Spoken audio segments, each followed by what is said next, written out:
ደሙ ማስተሰሪያችን ነው። እግዚአብሔር በመጽሐፍ ቅዱስ ዘጸአት ላይ ሄደን ስንመለከት አሮን በዓመት አንድ ጊዜ በቀንዶቹ ላይ ማስተሰሪያ ያደርጋል ይላል። በዓመት አንድ ጊዜ ለልጅ ልጆች ማስተሰሪያ የሚሆን በኃጢአት መስዋዕት ደም ማስተሰሪያ ያደርግበታል። ለእግዚአብሔር ቅድስተ ቅዱሳን ናት ይላል። ያ የማስተሰሪያ ስርዓት በብሉይ ኪዳን ካህኑ ይዞ በሚገባው ደም ነበር።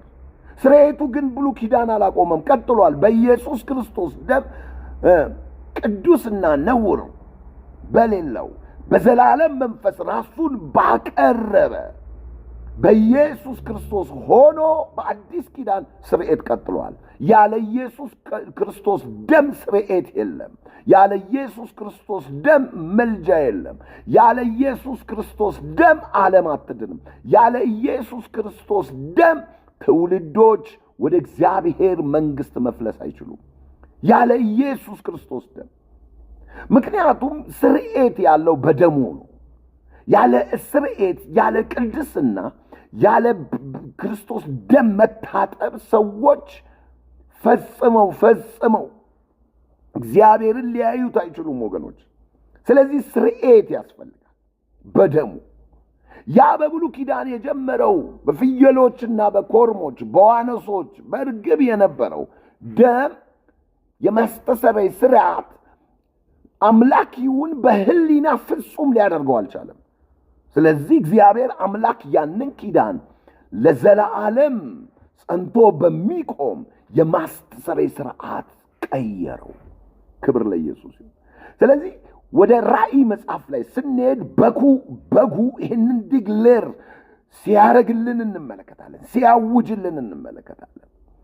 ባለ ራእይ ዮሐንስ በአንደኛው ዮሐንስ መልእክት ላይ ስንመለከት በራእይ ምዕራፍ 1 ላይ ስንመለከት ከቁጥር 4 እስከ 5 ላይ ዮሐንስ በእስያ ላሉ 7 አብያተ ክርስቲያናት፣ እንግዲህ አብያተ ክርስቲያናት ሁሉ ቅድም እንዳየነው ከደሙ የተነሳ በአንደኛው ክፍል ላይ እንዳየነው ከደሙ የተነሳ ነው መቆም የሚችሉት። ከደሙ የተነሳ ነው ፈጽመው ምን ማለት የሚችሉት አብያተ ክርስቲያናት ሁሉ መጽናት የሚችሉት፣ መጠበቅ የሚችሉት፣ መጋረድ የሚችሉት፣ ስርዓት ማግኘት የሚችሉት፣ በደሙ የሚገኘውን ነገር ሁሉ መጠቀም የሚችሉት አብያተ ክርስቲያናት ከዚህ ደም የተነሳ ነው። መልእክቱ ሲተላለፍ ደሆል አብያተ ክርስቲያናትን ጠቅልሎ ነው። የደሙ መልእክት አብያተ ክርስቲያናት ክርስቲያን ተብሎ ቤተ ክርስቲያን ያለችበት ስፍራ ሁሉ የዚህ የደም ምልክት ለዘላለም ስርዓት ይሆንላቸዋል ተብሎ አይደል? the same as ያደሙ ምልክት ሆኗል ይላል። በዮሐንስ እንግዲህ በእስያ ላሉ 7 አብያተ ክርስቲያናት ካለውና ከነበረው ከሚመጣው በዙፋኑም ላይ ምን ካለው ከተቀመጠው ሃሌሉያ ከሰባቱ መናፍስት ከታመነው ምስክር ከሙታን በኩር የምድር ነገስታት ገዢ ከሆነው ከኢየሱስ ክርስቶስ ጸጋና ሰላም ለእናንተ ይሁን። ሃሌሉያ። ይህ ጸጋ ይህ ሰላም በክርስቶስ ውስጥ አሁን እየፈሰሰ ነው። እዛው ቀጠለ። ወዶናል ያ ጌታ ነገስታት ንጉሥ የጌቶች ጌታ አልፋና ኦሜጋ ለሰባቱ አብያተ ክርስቲያናት ይህንን ያው መልእክት የሚያስተላልፈው ወዶናል፣ ለወደደን፣ በደሙ ላጠበን። ሃሌሉያ። ዛሬም በደሙ መታጠብ አለ ወገኔ። የሚያነጻ ውሃ የለም። የሚያነጻ የቅዱሳን ስም የለም። የሚያነጻ ከኃጢአት ስርዓት የሚሰጥ ምንም አይነት ነገር በሰማይ በምድር የለም ከደሙ በስተቀር። ለወደደን በኃጢአታችን በደሙ ላጠበን መንግስት ለአምላኩ ለአባቱም ካህናት እንድንሆን ላደረገን ሃሌሉያ ለእርሱ ከዘላለም እስከ ዘላለም ድረስ ክብር ኃይል ይሁን አሜን። እነሆ ከደም ጋር ይመጣል። አይን ሁሉ የወጉት ያዩታል። የምድር ወገኖች ሁሉ ስለ እርሱ ዋይ ዋይ ይላሉ። ክብር ለኢየሱስ ይሁን። ያለውና የነበረው የሚመጣው ጌታ አምላክ አልፋና ኦሜጋ እኔ ነኝ ይላል። በደሙ የኃጢአት ስርዓትን ለቤተ ክርስቲያን የሰጣት፣ ቤተ ክርስቲያን እንድትዋብ ያደረጋት ወገኖች በደሙ የኃጢአት ስርዓት አለ። ኢየሱስ የኃጢአትን ስርዓት የሚሰጠን ጌታችን መድኃኒታችን ክርስቶስ ኢየሱስ በሱ ደም በመታጠብ ነው ወገኖች። የሚያጥበንና የሚያነጻን ሌላ ደም የለም። በጣም ከምትገረሙበት ነገር ውስጥ አንዱ የሚያጥባችሁ የሚያነጻችሁ ሌላ ደም የለም። ቤተክርስቲያን መናፍቅ ስትሆን የኢየሱስ ክርስቶስን ደም ሪጀክት ታደርጋለች። በኢየሱስ ክርስቶስ ደም ምትክ ሌሎች የሚያነጹ ነገሮችን ትናገራለች። አያችሁ? ያ የሚያነጻ ሌላ የለም። ደም ሳይፈስ ስርየት የለም። እንግዲህ በዕብራውያን 9:22 ላይ ደም ሳይፈስ ስርየት የለም። ወገኖች አስቡት። ቤተ ክርስቲያን ከኢየሱስ ክርስቶስ ሌላ የመንጻት ስርዓት የላትም። የኢየሱስ ስም ይቀድሰናል፣ የእግዚአብሔር ቃል ይቀድሰናል፣ መንፈስ ቅዱስ ይቀድሰናል። ደሙ ስርየትን ይሰጠናል፣ ይቀድሰናል። በእግዚአብሔር ፊት ፍጹማንና ጻድቃን አድርጎ ያቆመናል። የማደም የኢየሱስ ክርስቶስ ደም የኢየሱስ ክርስቶስ ደም ፍጹማንና ጻድቃን አድርጎ ያቆመናል። በሉና ተናገሩ። የኢየሱስ ክርስቶስ ደም የኮርማ አይደለም፣ የፍየል ደም አይደለም። ኖ የብሉይ ኪዳን ስርዓት አይደለም። የክርስቶስ የጌታችን የመድኃኒታችን የኢየሱስ ክርስቶስ ደም ፍጹማንና ጻድቃን አድርጎ ያቆመናል። ፍጹማን ያደርገናል፣ ጻድቃን ያደርገናል። ምክንያቱም ደሙ ፈሷል፣ ስርየት አለ። ስለዚህ እያንዳንዱ እስራኤላዊ ወደ ቤቱ ያንን በግ ይዞ ገባ። ንጹሕን በግ፣ ነውር የሌለበትን በግ። ያም በግ ኢየሱስ ነው። ዛሬም ወደ ልባችን ወደዚህ ማንነታችን ወደ መቅደሳችን ይዘነው የገባ ነው ኢየሱስ ነው። ስለዚህ ፍጹምና ጻድቅ ያደርገናል። ያ ደም ፍጹም ያደርጋል፣ ያ ደም ጻድቅ ያደርጋል። ከዚህ ደም ሌላ ምንም አይነት ስርየት የለም። ክብር ለኢየሱስ ይሁን። ስለዚህ በጣም የሚገርማችሁ የአልፋና ኦሜጋ ያለና የነበረ ጌታ ነው የወደደን፣ በደሙ ያጠበን፣ ለአምላኩና በቃ መንግስት ለአባቱም ካህናት እንድንሆን ያደረገን። ካህን ሆነናል ወገኖች፣ በደሙ ካህን ሆነናል። በደሙ ምን ሆነናል? መንግስት ሆነናል። የመንግስቱ አንዱ ፓርት ሆነናል። በዕብራውያን ምዕራፍ 13 ቁጥር 6 ላይ ሄደን ስንመለከት ስለዚህ ኢየሱስ ደግሞ በገዛ ደሙ ሕዝቡን እንዲቀድስ ከውጪ ከበር ውጪ መከራን ተቀበለ ይላል። በብሉይ ኪዳን የነበረው ስርዓት አሁን ኮምፕሊትሊ ተሽሯል። ኢየሱስ ክርስቶስ ባመጣው መስዋዕት የበግ መስዋዕት ማቅረብ አያስፈልግም። ሌላ የስርየት መንገድ የለም፣ ተዘግቷል፣ አቁሟል፣ የማይጠቅም ሆኗል። ስለዚህ ሌላ የስርየት መንገድ ስለሌለ በተሻለው ኪዳንና እጅግ በከበረው ዋስ በሆነን በዚህ በአዲስ ኪዳን ደም በኢየሱስ ክርስቶስ በኩል ወደ እግዚአብሔር መግባት ሆኖልናል። ስለዚህ ኢየሱስ በገዛ ደሙ ሕዝቡን ቀደሰ ይላል። የቅድስናችን መሰረት ደሙ ነው። ተናገሩ። የቅድስናችን መሰረት ደሙ ነው በሉ ወገኖች። ሌላ መቀደሻ የለም። ቤተ ክርስቲያን አሁንም ደግሜ እለዋለሁ፣ መናፍቅ ስትሆን የኢየሱስን ደም አትጠራም። የኢየሱስ ክርስቶስ ደም የማይጠራበት ስፍራ ላይ እስቲ ተመልከቱ። ስርየት የለም፣ ጥበቃ የለም። ብዙ ነገር እያጣን ነው። ምስክር የለንም። ስለ እኛ የሚመሰክር ነገር የለንም። ቅድም ያየናቸው ዝርዝር ሐሳቦች በመጀመሪያው መግቢያ ላይ በሙሉ ላይኖሩን ይችላል። ደሙ ካለ ስርየት አለ። ደሙ ካለ ጥበቃ አለ። ደሙ ካለ ሕይወት አለ። ደሙ ካለ ምስክርነት አለ። ቤተ ክርስቲያን ሃይማኖት ሪሊጂየስ ስትሆን በራሷ ዶክትሪንና ትምህርቶች ስትሞላ አሉኝ በምትላቸው አባቶች ትምህርት ስትሞላ ያ አሉኝ የሚባሉ አባቶች የእምነት አባቶቻችን ሐዋርያትና ነቢያት ምን እንዳሉት እንዳስተማሩትና እንደተናገሩት የእምነት አባቶቻችን ሐዋርያትና ነቢያት እንዳመኑት እንደተናገሩት እንዳስተማሩ እንዳስተላለፉልን መልእክት እንጂ አንድ የእምነት አባት ወይንም ተብሎ የሃይማኖት አባት ተብሎ ከቃሉ ውጪ በሆነ የኢየሱስ ክርስቶስን ደም በማከብር ቤተክርስቲያንን ከደሙ ነጥሎ በራሱ ስርዓት ውስጥ አደረገ። ያቺ ቤተክርስቲያን ምንድናት? መናፍቅ ናት። ወጣለች። ደሙን አትጠራም። የኢየሱስ ስም የላትም። ቃሉ የላትም። የእግዚአብሔር ክብር በዛች ቤተክርስቲያን ላይ አይገለጽም። ስለዚህ አንድ ነገር እናስተውል። ኢየሱስ በገዛ ደሙ ሕዝቡን ቀደሰ። ሌላ ቀዳሽ የለም። ቀዳሹ ኢየሱስ ነው። የቀደሰን በደሙ ነው። ስለዚህ በዚህ ዘመን ከሚመጣው መቅሰፍት ሁሉ እንድናለን። የኢየሱስ ክርስቶስ ደም ዋስትናችን ነው። ሮሜ ምዕራፍ 3 ቁጥር 25 ላይ ስለሄድ እርሱ እግዚአብሔር በእምነት የሚገኝ በደሙ የሆነ ማስተሰሪያ ያደረገው። ሮሜ ምዕራፍ 3 ቁጥር 25 ተመልከቱት።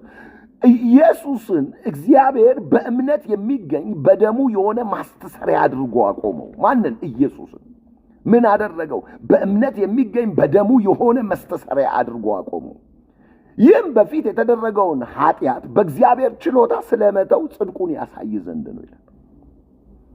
እግዚአብሔር ጽድቁን ሊያሳይ ስለፈለገ በፊት የተደረገውን ኃጢአት ሁሉ በአዳም በምን አትበለኝ፣ በቃ ከዚህ መጣ አትበለኝ። ያ የመጣውን ኃጢአት ሁሉ ይቅር ሊል እግዚአብሔር ሲፈልግ በእምነት የሚደረግ ማስተሰሪያ አድርጎ አቆመ። ማን ነው እሱ ሲል ኢየሱስ ክርስቶስ።